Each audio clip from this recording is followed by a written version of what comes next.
In less than 7 days, the top 20 players ranked for Tekken 7 will be competing for the title of Tekken World Champion. It will be the last event of Tekken 7, and in 2 weeks, immediately after that, we will start Tekken 8. This is quite literally the last chance for people to demonstrate who is the king of Tekken 7. There should be a lot of hype around this, but one person I really want to highlight in this is Tibetano. Tibetano is a player from Spain who I wouldn't say is exactly under the radar, but is definitely not a common name in the conversation for top player. He's a Ganryu player, and very clearly by his 16th place placement, he is very capable. I want to highlight one of his matches here. I personally don't know a lot about him either, so I had to do a bunch of research to just get this video out. Here we're going to look at his match at First Attack 2023. His grand finals is against AzeemX, a Pakistani player who lives in the United States. And we're going to highlight how he plays to Ganryu's strengths and how he is able to counter the Feng that Azeem is playing to great effect. Now, Azeem also ends up playing Lee. I don't want to dive too deeply into that because, as you'll see, the way that Tibetano abuses the matchup ends up being similar in both characters. I personally think that Azeem's characters had the edge in both of these matches, or both of these matchups. It's a first of 3 because it's grand finals, but I'm going to talk about the matchup very briefly. Timestamp will be below if you just want to jump into the games, but let's get into it. Ganryu is a lockdown 50-50 machine. Okay, his moves that are generally used are a bit slower. His only 10-frame option is his headbutt. He does not have a 10-frame jab. This will become relevant later. However, he has so much high reward on hit and on block for many situations. So his 13-frame forward 1+2 is the clap. It's a high advancing launcher. So this is a constant threat if you're trying to move too much around him, if you get clipped moving in. It's like a baby electric, right? It's not plus on block, but it functions very similarly. Because of the forward input, it's easy to make track. People can't really sidestep it very comfortably. His other really good move is a 14-frame forward 2 ducking palm. He literally ducks forward and throws his palm out. It's a really, really far-reaching mid, knocks down on counter hit, and not every character can punish it. For example, Feng and Lee. Aside from that, though, his main mix-up tools are all around 16 frames. The down forward 3 is a +5 on hit low, and it's only -12 on block. So you have to low parry it or counter hit it if you want any sizable reward. However, this +5 makes it almost impossible to move after, right? So you're either going to guess another 50-50 or sidestep and potentially die to the clap. Additionally, the down forward 2 has really strong tracking after the down forward 3 hits. And because they're the exact same speed, there is no safe fuzzy guard. There's no movement you can do as the defender to kind of mitigate both options. They come out at the exact same speed. You're forced to guess. If you decide to play it safe and just stand block, Ganryu can of course do the down forward 3 low, but say he doesn't want to take the risk of getting low parried or counter hit. Well, this isn't going to be relevant for the counter hit. Say he doesn't want to risk getting low parried. He can do the down 1+2, which is a push that's at the same speed. It will give him +1 on block, so that's already a huge advantage. But if he counter hits, he gets a throw mix up after. It's like a clinch throw. It's kind of like Steve's in Tekken 8, if you've seen that. And finally, if you really turtle, he has a few other options. I didn't talk about it here in the list because Feng's punch parry nullifies it. But he has this 2-hit string, back 2-1, and there's a 3rd hit mix-up. Ganryu can just choose not to do the mix-up. So he can end up oppressing you with this long-range double mid that you can't really move around, and you just kind of have to block. Because Feng has a punch parry, it's not worth mentioning here. However, he also has this down 4, this counter hit launching low. It is at the perfect timing where if you're playing around the clap, playing around these moves, and then try to put out your button, the slight delay, because it's 5 frames slower, can counter hit launch you. And then, of course, on any of these launches, Feng gets insane reward. And the one thing I forgot to mention is his down forward 2 has an extension. He does the down forward 2, and then he can start pushing to cover it. That means if you go for the punish, this -11 punish, and he goes for the other slaps, you'll get hit. The only way to beat that is to duck. But if you duck and he doesn't do it, then he just got away with throwing out a free launcher. That's what makes Ganryu so annoying. It's guess, guess, guess, guess, guess, and there's not a lot you can do to mitigate it. So Ganryu is seeming really, really strong. However, we have to capitalize on this 10-frame option being absent, right? Ganryu is not a good poking character. He's a good lockdown, mix-up, oppression character, right? With high reward. Feng has that in his kit as well. However, the edge he has is the fast poking. So I'm going to talk about this in a sec. This is a punch parry, but he has the 10 frame back one. This isn't a poke. This is a counter hit choice, right? But it literally outspeeds every option Ganryu has except the headbutt, which it will tie with. Ganryu's, what's important to note is Ganryu's down forward 3, the low I was talking about. Let me just put low here so that's very clear. And then this, the down 4 and the down forward 3, his 2 primary lows, he stays standing. So Feng's back 1 will counter hit knockdown for huge reward. Feng has the 13 frame down forward 1. Ganryu can't compete with this, and because it leaves Feng at +0, Feng can continue to play the game. He doesn't have disadvantage to worry about where Ganryu can threaten headbutt. Feng also has this 14 frame down 4. This is a standing low that advances forward and again leaves him at +0. So because of this low, he can also outspeed Ganryu's lows, right? He loses to ducking palm, but if he's playing the up close game properly, it shouldn't be that big of an issue. Now, if Feng does want to close the gap, the 16 frame down back 3 is huge. Remember that Ganryu is only really closing the gap with forward 1+2, which is a high, and then maybe keeping out with ducking palm. If his timing is good, he can down back 3 under the clap, under the headbutt. This gets him into his point blank range where he can start to threaten all of these other moves. Finally, this 20 frame down 2, again, gets underneath the clap, doesn't have the same launch punish risk that the down back 3 has. -15 on block, which is kind of crucial. So Feng's lows function very well in this context of getting around the threats that would keep him out and applying and continuing pressure. So in this matchup, given all of this information, Feng should be playing range 0. He should be staying in Ganryu's face, forcing him to use the headbutt more than he wants to, playing around that and not dying to it. If he does this successfully and doesn't run into stray down forward 2s, stray counter hit down 4s, or random claps at distance while moving, he is going to oppress and dominate most of the time. However, we will see that Tibetano is intimately aware of this and tries to deny that as much as possible. Let's get into the match. Thanks for sitting along with that whole explanation. All right. First things first. Ganryu versus Feng, playing the down 1+2 right away. And look at how Tibetano's playing. So at up close, he's playing a different way than he's playing at distance. So he runs in, plays the down 1+2 after blocking for a little bit. He tries to poke at range here, and then he tries the down 4-2. Now he's doing a lot of standing still. And the reason is Feng has way more priority on his pokes. So it makes sense for Ganryu to respect them and then attack if Azeem will do nothing. Nice. A couple pokes here to chase the back Kenpo stance. Right? 2-1. Interrupting. Threatening a wall spot here. This move is very common from Ganryu players at the wall. He does this double. What this does is it's a very easy hit confirm for Ganryu if the first hit hits. So even though the third hit is launch punishable, he doesn't have to do it unless the first hit hits. Wow. Stance counter hits the Feng. Tibetano doing a bunch of nothing at this range. Look at that. He sees that Feng, he knows that Feng has way more priority, so he just stand blocks and waits for an opportunity. Once he confirms that Azeem is doing nothing, then he starts throwing out these pokes. This is this back 2-1 that I was talking about that can be punch parried, but not if it hits you. So the first hit hits, and then he does power crush at this range. What is he thinking doing power crush at this range? Well, Feng, again, has approach moves, right? Feng has the ability to come in with while standing 1. Feng has the ability to, he needs to make a comeback. He might go in with the big shoulder, the blue shoulder. So Tibetano is just trying to keep out here. And because the whiff doesn't go punished, there was really no risk. And now Feng doesn't have his rage. Again, respecting Feng's priority in the fast poking game. Feng comes up and he just stands still.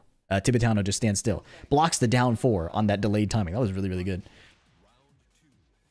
Round 2, I would like to see Azeem start playing this up-close poking. There we go. Down forward at 1, down forward 1, down 2. I didn't mention this, but Ganryu's movement is not that bad. As you can see here, he does a baby sidestep left back, and the Feng down 2 completely whiffs. Nice block by Azeem. But Azeem is backing up, and Ganryu is chasing. What is Ganryu chasing with? He's using the down 1+2, the ducking palm forward 2. I don't know what move that is. People barely use it. Here, Tibetano tried to hit the headbutt here. After 1-1, 1-2-1, he tried to interrupt. Full 10 string coming out. All right. Tibetano advancing and just throwing down forward 3. Confident that Azeem is not going to play any keep out. Right? He's been not getting hit by the back Kenpo, so it kind of makes sense that he'd feel comfortable running up and doing down forward 3. Counter hit down 2 from Azeem's Feng. This is the one move he should watch. Tibetano should watch out for. If Feng is at this range and he does this kick, forward 4, I believe, that will be a normal hit launcher. So Tibetano running up and doing the down forward 3 induced Azeem to put out this keep out. However, this time, Tibetano is aware that there's that keep out threat and chooses to do nothing. Little backdash. No whiff punish, but not getting launched and dying either. Azeem playing a delayed hop kick timing. A delayed timing on the standing hop kick, but trading with Tibetano. Lucky for him, because Tibetano would probably have died from that combo. Now they're playing this far away spacing game, and this is completely in Ganryu's favor. And this is going to be a pattern that you see in this matchup. Feng does this string. I believe Tibetano has enough frames to punish with that jab, but it might not be enough. Looking up Ganryu. Standing 1 is 12 frames. So he actually, I don't think he does have enough here. Right here, when Feng does back 1-2, or down back 1-2. Feng, down back 1-2. Typing it in my frame data bot here. It's minus 11. So Ganryu has to headbutt to punish it. Down forward 1, and that's what I was talking about. Ganryu throws the down forward 2. Azeem tries to punish there. So the next time, Tibetano does the extension, and it catches Azeem trying to punish it. Really, really annoying thing to deal with when you're fighting Ganryu. Is he going to do the thing that could get him launched? Or is he going to cover the fast punish? And then here, again, more lockdown. This jab hits the palm, he's +3, right? So or +9. So there's really not a lot you could do. Then he plays the down forward 3, +5. And then he does the low extension that Azeem is not ready to low parry.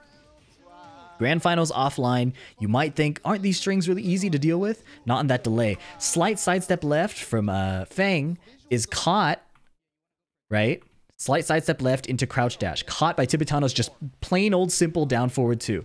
And the reward is colossal. Wall splat. Oh, he misses it. That would be about half HP if he finished the combo. Not the best punish. I don't think, maybe he can't get anything better.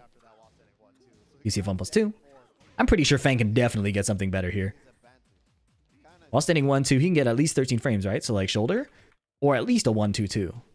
But that standing 4 is not it. Down 4. Here we go. Azeem playing this up close game. I don't think back 4 is that good against Ganryu. The reason I think is Ganryu really stepping your moves? If he is, then you can handle that with back 4. But for now, if he's not showing sidestep down forward 2, Feng should, I think, keep playing down forward 1, keep playing jab, and just don't eat the headbutt. But going -9 here is really annoying. Luckily for him, he back Kenpos and is able to get the counter hit knockdown. But he whiffs the shoulder. I don't know what that was. Huge wall damage. Look at the punishment. So Ganryu gets such high reward, right? While standing 2, not the best wall combo, and even so, that did like 40%. He can't take another one of those combos. Counter hit down back 3. Again, really good usage. Nice whiff punish. After the counter hit situation from Feng, you got to chill out. If you try to do a get up kick, Feng can just hold back and whiff punish you there. Nice. Clean kill from Azeem. Ducking palm. Not a lot you can do against that unless your character specifically has a 12 frame punish. Forward 4, catching Ganryu running in. No wall. Plays the stance mix up, and this is good. Oppress him, because look at that. The headbutt was even too slow. Ganryu tried to do the headbutt here. Back 1-2, and the headbutt would catch if Feng did like a sidestep button, right? Because Feng is like +7, so there's no way he can interrupt it. However, Azeem is aware of the frame advantage he has. Just plays the immediate down forward 1, catching the mash attempt. Tries to play the low mix up, no success, no duck on the string. Azeem is not punch parrying this. Sometimes it's good to save it for when you really need it, right? Because Ganryu can delay his timing to cover the punch parry there. Back 1, jab, down 1. This is good. Very fast, but no, the down forward 2 keep out kills him. What did he do? He did a dash down 2. Too slow, and from that range, very, very easy to counter. A down back 3 would have been great. But there, the down 2 slow timing works to his advantage. He runs up again, and this is the exact situation he just died for doing, which is funny to do it again. And Tibetano is actually down there. It would beat like a down back 3. But Azeem isn't scared. He plays the really slow low to catch Azeem standing back up. Very, very well played. Sometimes you gotta not be afraid. If somebody counters your option, they gotta prove that they can do it multiple times. Especially in a grand final where you have a 1st to 3 leniency. This down 1+2 counter hit paying off. Look at this. So it's not a huge amount of damage, right? But it's a safe mid, gives +1. And if he gets this counter hit and does succeed in the throw, you take a lot of damage. So even though it's not devastating, it's certainly not preferable. 2-1 into the sumo stance, right? Or I think it's Taichi is what it's called. Headbutt mid, and he's at half HP with full HP for himself. Down forward 3, wow. Azeem playing some crazy options here to try and overwhelm. But, the Ganryu backdash down forward 2. After the headbutt, after Feng hits the headbutt on his block, he does not have the coverage to do this kind of move. All right, the frame-by-frame rewind was not working there. Check this out again. All right, headbutt. Look at this pushback, okay? So Ganryu is aware that Feng wants to continue the offense. So just a single backdash down forward 2 is all it takes. Azeem would have had to do another headbutt. He would have had to do down back 3, but the back 2-1-2 is not it, and he's taking almost his life for that. 1-hit mix-up. Never mind. 2-hit mix-up. I think down forward 3 would have killed. But this was good.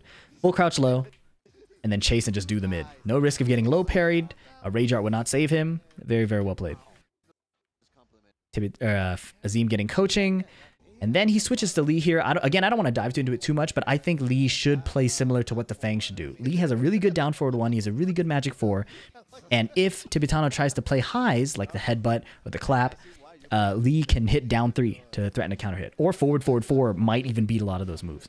But here you'll see that Azeem plays a lot of back 4 from range.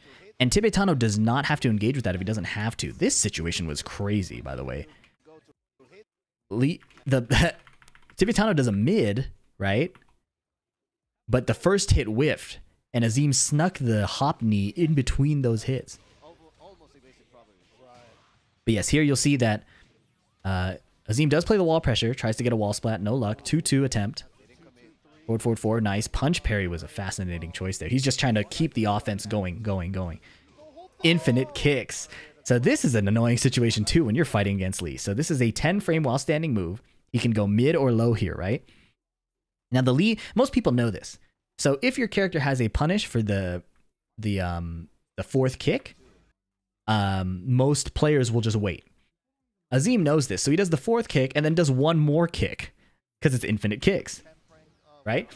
Obviously, the defender doesn't want to give up the punish, so of course they're going to go for it because most League players stop. But that's where the mind game comes from. Azeem just decides to keep going. And in tournament, anything goes. That's a really effective decision. But here, what is less effective is Azeem playing, again, this kind of ranged keep-out game, back 4. Ganryu is so comfortable doing this kind of thing. Nice punch parry this time. This was the string I was talking about. Ganryu does back 2-1. The second hit is punch parryable. Alright, yes, so keep the up-close pressure, Azeem. This is what you want to do. You have a really good down forward 1. The back 4 at this range is okay, I think. But you could see that Tibetano is starting to look for the clap right here. He's trying to snipe in between the hit. But because Azeem is picking the slow move over and over again, Tibetano realizes he has to get in there. So he plays small frame advantage and just starts doing his moves. As long as he doesn't eat the back 4 counter hit, he's kind of chilling. And because there's no poke pressure, which is, again, Ganryu's weakness, Tibetano has all the time in the world to set up his offense and plan. He has time to plan. There's no pressure in this situation. Azeem is counting on Tibetano killing himself. And that was his attempt here. Tibetano throws the down forward 2 at a range that would catch Lee coming in, but is not an offensive down forward 2. So Azeem tries to whiff punish. Tibetano simply waits it out. Because there's no pressure, this is what I just said, because there's no pressure on the Ganryu, he can take his time to set up his offense. So I think it's better to get in there. Generic down 4 is a good choice.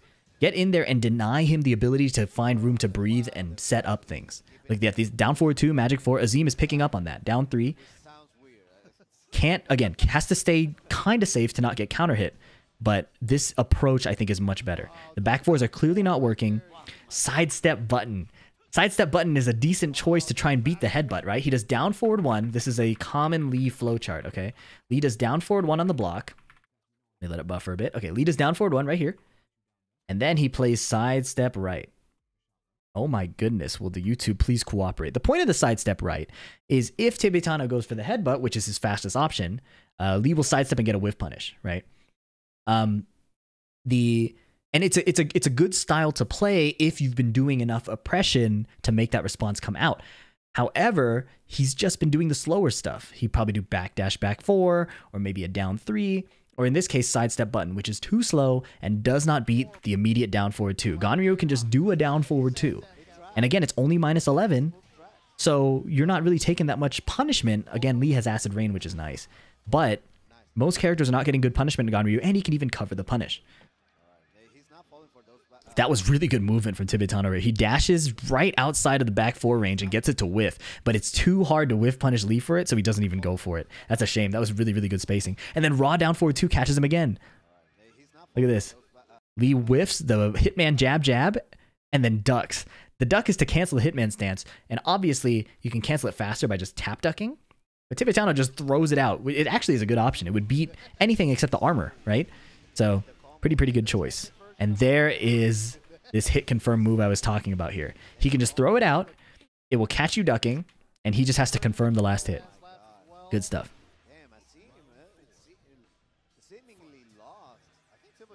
Tibetano again, chilling at this range. And another option Lee has if he doesn't want to immediately play that up-close poking game is threaten the slide. The slide threat is so good here to get Ganryu to chill, right? The one thing you want to watch out for, again, is that down forward 2. And maybe ducking palm forward 2. But you don't lose a lot by just crouching and threatening the slide. And it will control how often Ganryu could just put out hitboxes. It will apply at least a bit of pressure. But here, Ganryu is feeling so comfortable. Running in, doing an attack. And this down forward 2 is nice, but because of the trade, he doesn't get the combo. Tibetano's chilling. Tries to go for a big launcher there. No luck. He's so chill here. There's no threat. Ganryu completely chilling, right? As long as he doesn't get counter hit, Azeem is not showing any threat of mix-up, and there's no punish here. That's brutal, right? Trying to break the ice a bit. He goes into stance, and just the low is blocked, but he doesn't take any damage, so there's really no threat. And then the down forward 2 on a better timing.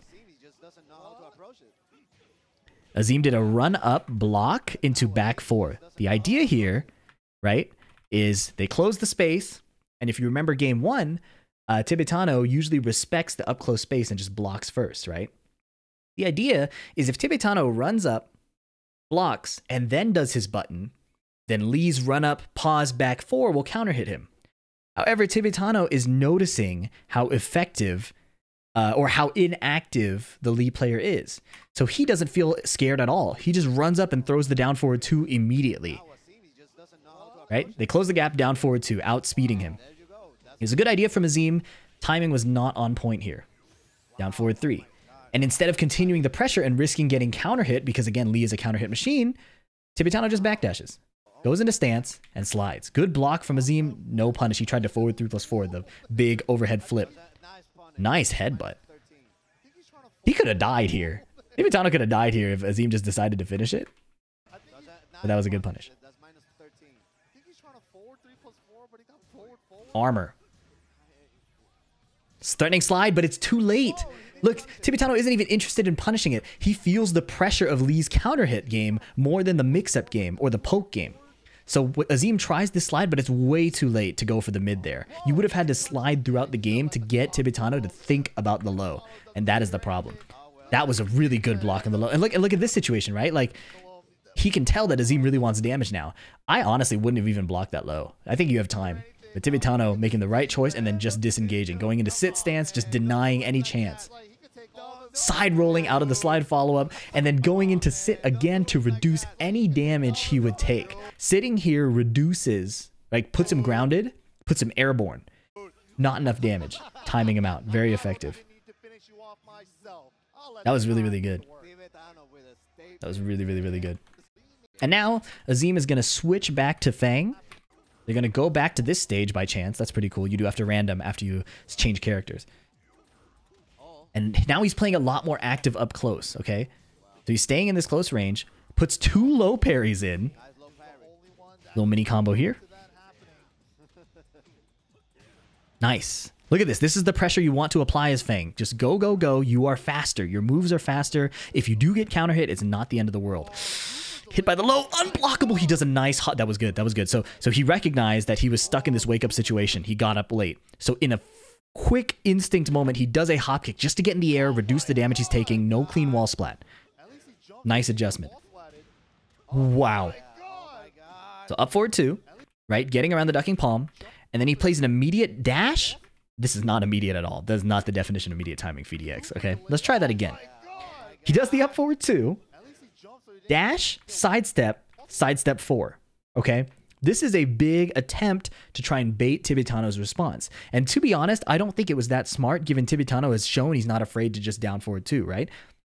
On the flip side, he spent this whole game playing so fast that delaying your timing twice clearly has some merit. And in this case, he counter hits Tibetano's attempted sit mix-up.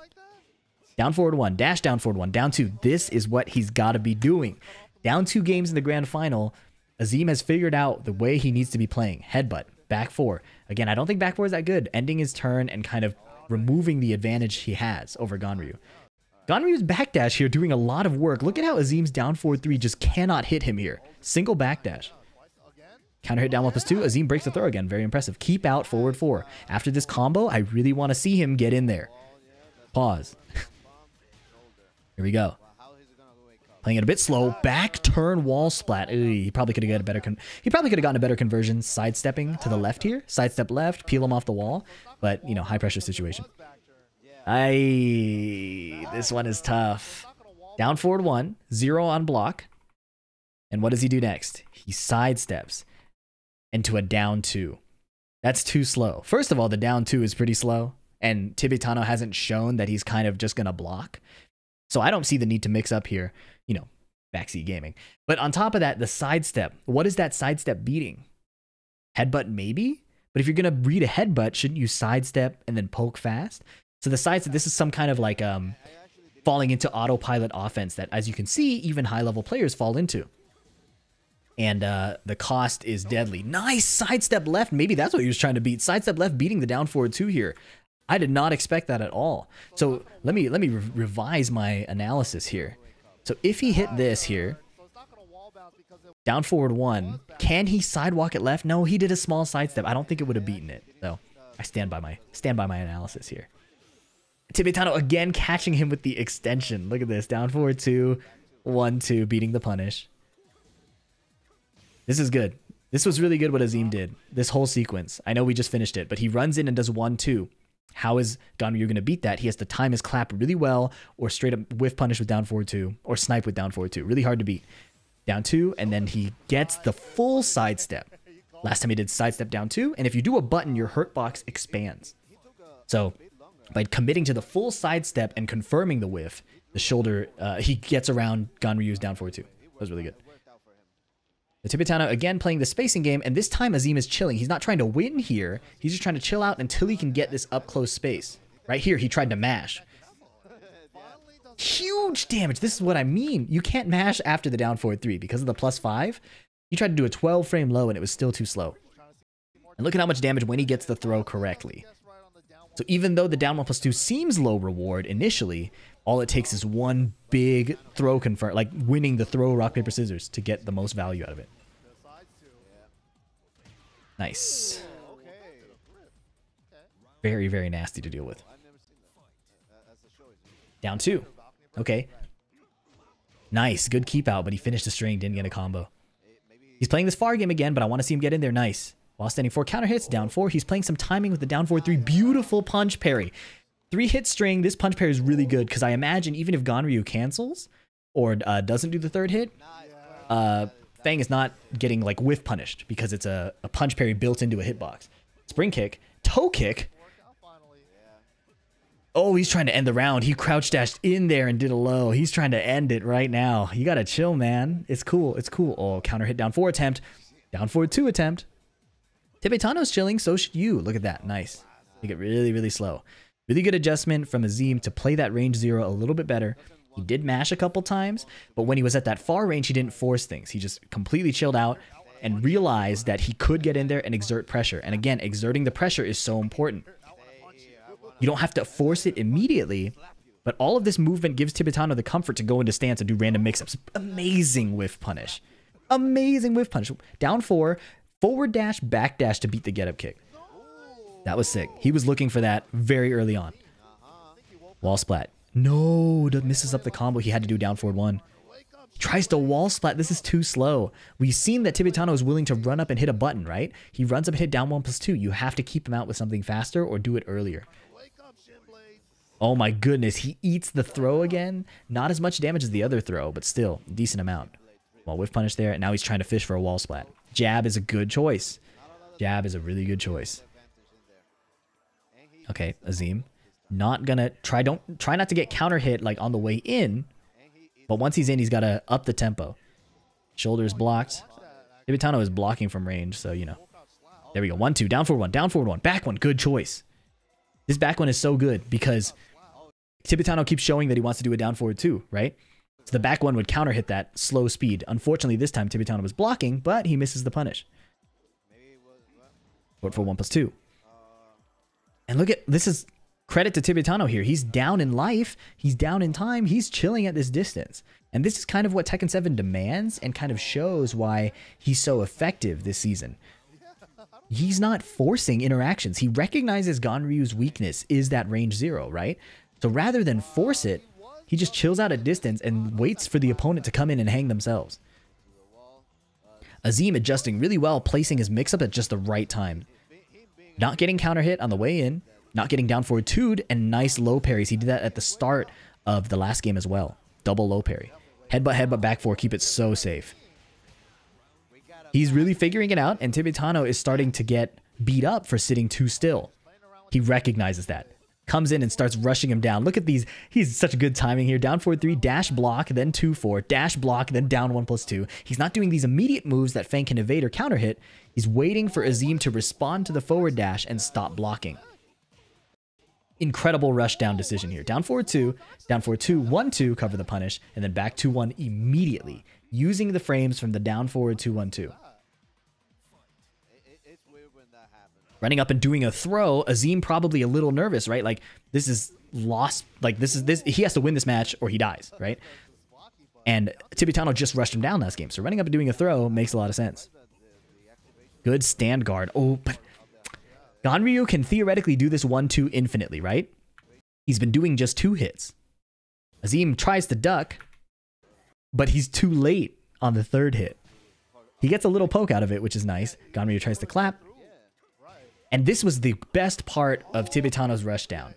As soon as he got Azeem to start rushing in a little more recklessly, he chilled out. So he clapped here and he's just backdashing.